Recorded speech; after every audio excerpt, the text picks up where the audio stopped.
Assalamualaikum warahmatullahi wabarakatuh, sahabat beriman. Nabi Isa alaihissalam adalah salah satu nabi yang wajib diimani seluruh umat Islam di dunia. Beliau diutus oleh Allah Subhanahu wa Ta'ala kepada Bani Israel karena kesesatan yang dilakukan oleh kaum tersebut sepeninggal Nabi Musa alaihissalam. Tidaklah sempurna iman seorang muslim bila tidak mengimani keberadaan salah satu dari 25 nabi-nabi yang memiliki kemuliaan di sisi Allah Subhanahu wa Ta'ala.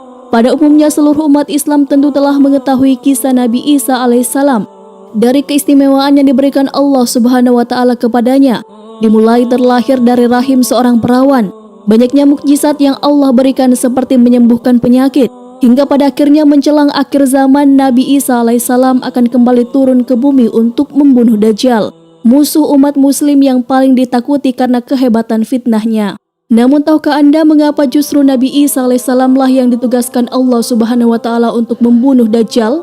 Mengapa bukan Nabi Muhammad SAW yang secara syariat sebagai junjungan seluruh umat muslim di dunia? Nah, berikut alasan Allah Subhanahu wa Ta'ala menugaskan Nabi Isa alaihissalam. Tapi sebelum lanjut, jangan lupa klik tombol subscribe, like, dan lonceng notifikasi kalian untuk mendukung channel ini agar terus menyiarkan syiar Islam.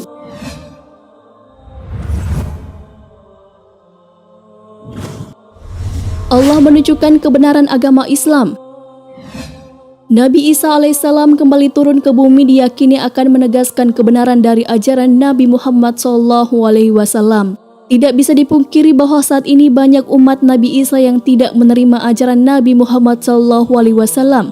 Padahal Nabi Isa alaihissalam merupakan pengikut dari Rasulullah SAW.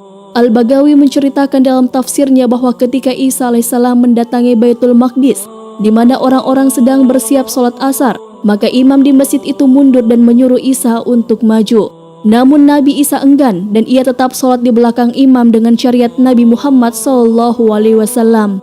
Kami telah mendapatkan riwayat dari Nabi SAW. Sungguh hampir dekat waktunya turun di tengah-tengah kalian Isa bin Maryam sebagai hakim yang adil. Ia akan menghancurkan salib, membunuh babi, menghilangkan jizyah, upeti karena kafir zimmi sudah tidak ada lagi, semuanya muslim. Akan dihancurkan seluruh agama di zaman beliau kecuali Islam. Hadis riwayat Bukhari. Nabi Isa alaihissalam masih hidup. Ada sebagian kaum meyakini bahwa Isa alaihissalam telah wafat karena dibunuh oleh orang-orang Romawi. Namun sebenarnya Allah Subhanahu wa Ta'ala menyelamatkannya dengan menggantikan peran Nabi Isa alaihissalam kepada orang yang wajahnya diserupakan dengan beliau. Sedangkan Nabi Isa alaihissalam sendiri diangkat ke langit atas izin Allah Subhanahu wa Ta'ala. Karena ucapan mereka orang Yahudi, sesungguhnya kami telah membunuh Al-Masih, Isa putra Maryam, Rasul Allah. Padahal mereka tidak membunuhnya dan tidak pula menyalibnya.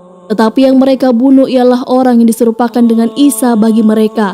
Sesungguhnya orang-orang yang berselisih paham tentang pembunuhan Isa benar-benar dalam keraguan tentang dibunuhnya itu. Mereka tidak mempunyai keyakinan tentang siapa yang dibunuh itu, kecuali mengikuti prasangka belaka. Mereka tidak pula yakin bahwa yang mereka bunuh itu adalah Isa. Quran Surah An-Nisa ayat 157.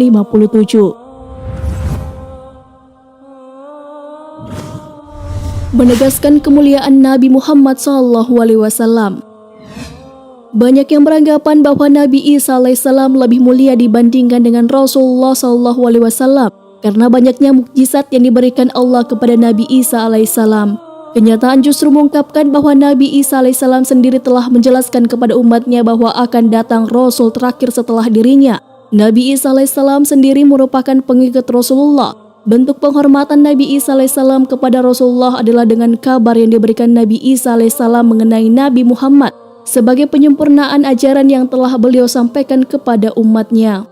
Allah Subhanahu wa Ta'ala berfirman, dan ingatlah ketika Isa ibnu Maryam berkata, "Hai Bani Israel, sesungguhnya aku adalah utusan Allah kepadamu, membenarkan kitab sebelumku yaitu Taurat, dan memberi kabar gembira dengan datangnya seorang Rasul yang akan datang sesudahku, yang namanya Ahmad Muhammad. Maka tak kala Rasul itu datang kepada mereka dengan membawa bukti-bukti yang nyata, mereka berkata, ini adalah sihir yang nyata."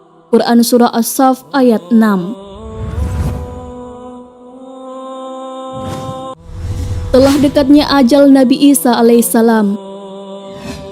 Sebagaimana telah dijelaskan sebelumnya bahwa sebagian kaum beranggapan bahwa Nabi Isa alaihissalam telah wafat, padahal Nabi Isa alaihissalam akan wafat setelah melaksanakan tugas yang diberikan Allah Subhanahu wa taala menjelang akhir zaman. Lansiran dari questionislam.com menjelaskan bahwa Nabi Islam alaihissalam pada akhirnya juga akan mengalami kematian sebagaimana layaknya manusia. Namun kematian beliau akan tiba setelah membunuh Dajjal dan menegakkan keadilan bersama umat muslim di seluruh dunia. Beliau tinggal di bumi selama 40 tahun kemudian Allah wafatkan dan disalati kaum muslimin. Hadis riwayat Abu Daud, Ibnu Hibban. Sebagai muslim yang beriman tidaklah pantas bagi kita untuk membanding-bandingkan siapa nabi yang lebih hebat, karena semua nabi yang diutus oleh Allah Subhanahu wa taala mempunyai tujuan yang sama, yaitu mengajak bertauhid, mengagungkan kebesarannya. Nabi Isa alaihissalam selain ditugaskan Allah Subhanahu wa taala untuk membunuh Dajjal pada akhir zaman, ternyata beliau juga akan memiliki tugas dan maksud tertentu yang pada intinya adalah menegaskan ajaran yang dibawa oleh Nabi Muhammad SAW kepada seluruh manusia yang ada di dunia. Wallahu a'lam bishawab.